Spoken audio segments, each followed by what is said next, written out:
Okay, thank you. Can you please move to the next slide? I'm Jason Saltmarsh, and I'm a doctoral candidate at Maryland studying families' access to information in schools in choice contexts. For the fellowship, I was tasked with evaluating how the quality of teaching and learning in schools was changing due to leaders' participation in Chamberlin Education Foundation's Instructional Leadership Community of Practice, or COP. As a point of context, the foundation supports schools in West Contra Costa Unified School District in California. Many of the families in these 12 schools deal with economic hardship, as 91% of the students receive free or reduced price lunch. With the absence of state standardized test data over the past 2 years, we took a twofold approach to gauge the impact of the community of practice on leader capacity and student achievement. First, I did a brief literature review to see whether the strategies of the COP and its various activities were aligned to scholars' findings of effective school leadership. Next, I conducted 21 interviews with school and teacher leaders in the COP to try to understand their perceptions of the program's impact on their work and changes in student learning. Next slide, please. The study generated a range of findings and feedback, of course. Here, I want to share 3 recommendations for program improvements and a couple of broader lessons. First, in order for the community of practice to meet the needs of its evolving cohort of school and teacher leaders, I suggested some renegotiation of their collective identity.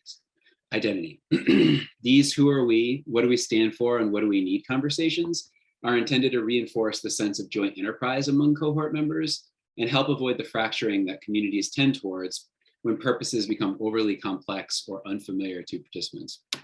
Second, these leaders expressed that communication among the core group of principals provided a unique context for open and candid sharing. At the same time, many cohort members lauded the way the COP allowed them and their leadership teams to learn and plan together.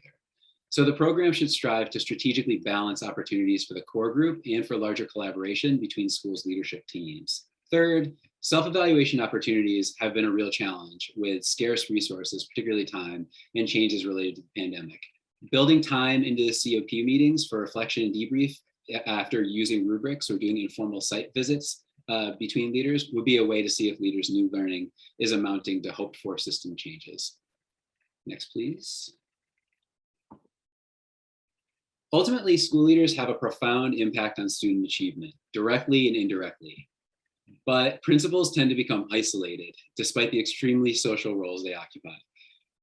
Combining the limited forms of principal support in many districts or some districts, the complexity of school leaders' work and the range of skills needed in order to be successful, it's hardly a surprise that principal turnover in high poverty schools is 21% annually, according to the Learning Policy Institute.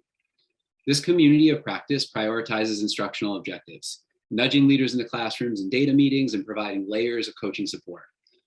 But perhaps more importantly, from leaders' perspectives, the COP builds connection, trust, and joy among school leaders. Most principals cited community and connection as the quintessential value of the COP.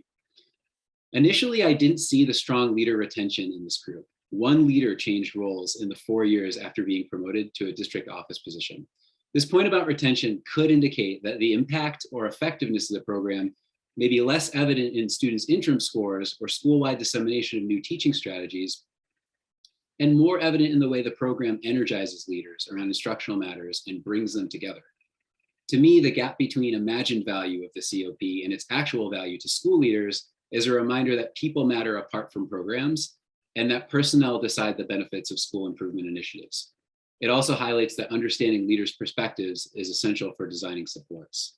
Thank you, everyone, especially to SREE for offering this fellowship, and particularly to Caroline Damon for supporting this project.